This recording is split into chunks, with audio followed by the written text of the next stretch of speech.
Bonjour à tous, alors aujourd'hui dans cette vidéo un peu bruyante due encore à l'imprimante 3D, on va faire une correction concernant la recherche d'idées et donc il fallait faire un croquis. Alors, ce croquis, le sujet était simple, je vous avais donné une photo d'un dragster, d'une maquette de dragster, et il fallait faire le croquis de la coque qui allait être au-dessus. Alors, il fallait respecter en tout 3 contraintes. Parce que ça on a vu dans les cours précédents la notion de contrainte. Donc je reprends, je vais faire un rappel du cours dernier. Les contraintes sont des éléments à respecter lorsque l'on veut donc construire quelque chose. Nous en l'occurrence on va devoir gérer 3 contraintes pour pouvoir dessiner notre coque de ce dragster. Alors, il y avait la contrainte de fonctionnement. Oui, il fallait faire attention à l'emplacement des roues. Il y avait une roue à l'avant, 2 roues à l'arrière. Donc là, bien faire attention à l'emplacement des roues. C'est pas comme si c'était une voiture avec 2 et 2. 2 roues et 2 roues. Ensuite, il y avait une autre contrainte qui était la contrainte esthétique. Et oui, il fallait décorer cette coque. Donc, essayer de faire attention au décor, pas laisser quelque chose de tout blanc, il fallait la décorer. Voilà, contrainte esthétique. Ensuite, il y avait une contrainte d'aérodynamisme. Bah oui, parce que le but d'un dragster, c'est de faire une course. Donc le but, c'est pas non plus faire quelque chose de carré ou de rectangulaire avec une grosse prise au vent. Le but, c'était de faire quelque chose de assez profilé, assez net, pour qu'il y ait un côté aérodynamisme assez sympa, assez joli. Donc ça, il fallait jouer sur la forme de la coque. Alors, j'ai troqué mes petites ardoises pour un petit tableau un peu plus grand, donc c'est pas comme dans ma salle, mais je vais essayer de faire au mieux. Alors, je vais essayer d'avancer pour que vous puissiez voir le tableau et le fait de faire le dessin. Alors, je reprends un croquis à main levée, c'est un dessin à main levée, j'ai donné la réponse dans ce que j'ai voulu dire. Alors, en tout, on avait dit 3 roues, c'était la première contrainte à respecter, la contrainte de fonctionnement. Alors, il y avait une roue qui était à l'arrière et une roue qui était à l'avant. Déjà, on pouvait faire quelque chose de comme ça. Dans l'idée, vous allez me dire, mais ça change pas beaucoup. Je suis d'accord, ça ne change pas beaucoup à une voiture classique avec 2 roues devant, 2 roues derrière. Là, je vous la fais vue de côté. Ensuite, on aurait pu partir sur quelque chose un peu plus haut, par ici, par exemple, un peu plus bas là, et faire tout simplement quelque chose comme ça. Là, c'est vraiment le plus basique de chez basique. Sachant que là, il n'y a pas la place du pilote. Donc, on va essayer de lui faire une petite place à ce pilote.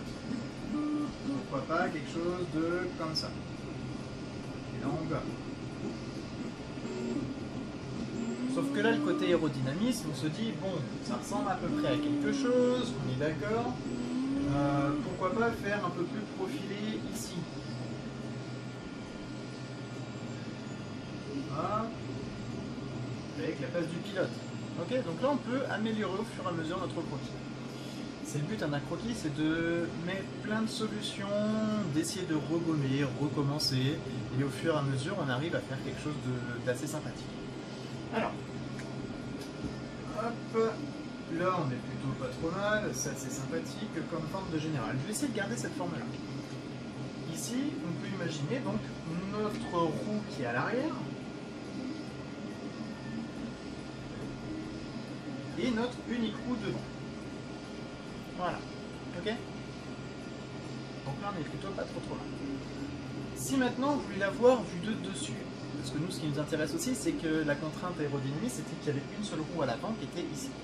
Alors, si on veut la regarder de dessus, on peut faire quelque chose de profilé comme ça.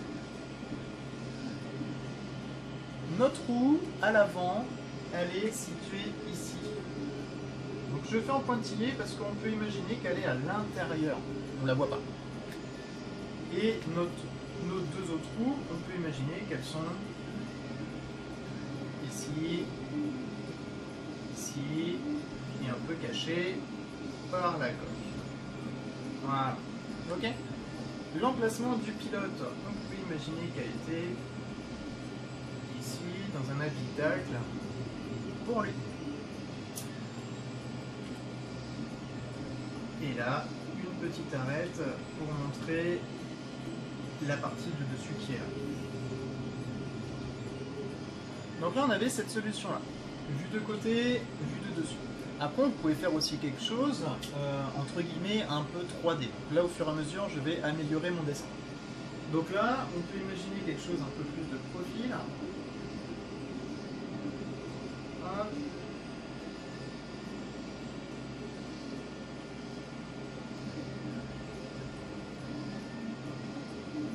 Voilà. Vous pouvez imaginer quelque chose comme ça. Avec ici, comme c'est l'habitacle ou les remplacements, on va faire un creux. Là pour l'instant.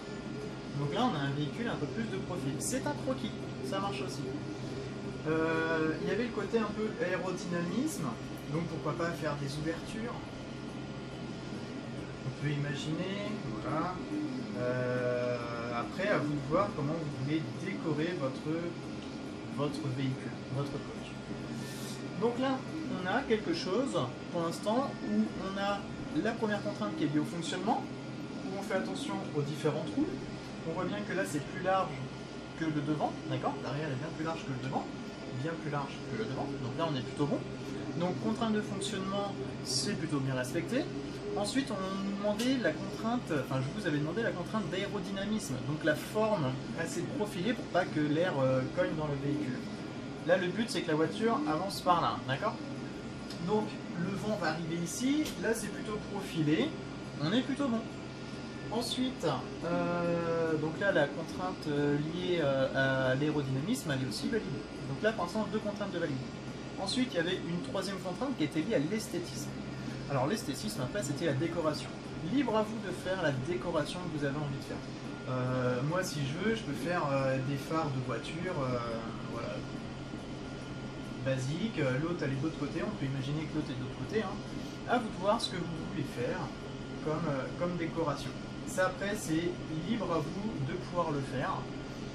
On va faire comme si c'était un serpent, peu importe. On pouvait, pourquoi pas, je sais pas, il y en a que vous m'avez donné des dessins avec des flammes. Pourquoi pas faire un dessin avec des flammes? D'accord? Voilà. Après, à vous de voir ce que vous faites. Vous pouvez rajouter de la couleur si vous avez envie. Voilà, bref. Le but de l'exercice, c'était vraiment bien de faire un dessin à main levée. C'est ce qu'on appelle un croquis. En art plastique, on appelle ça faire une esquisse, par exemple, hein, d'accord? Mais dans tous les cas, c'est un dessin à main levée. Ça permet de mettre nos idées que nous avons dans la tête sur un dessin, sur un papier. Le but, là, c'est d'avoir une forme générale de nos idées. Ce qui n'est pas forcément simple lorsqu'on travaille en projet et que l'on essaie de décrire notre projet à l'oral. C'est pas forcément simple. De temps en temps, faire un bon croquis, ça permet de parler et de visualiser un peu mieux. Voilà, j'espère que ça vous a plu et que vous avez appris à faire et à comprendre la notion de croquis. Merci.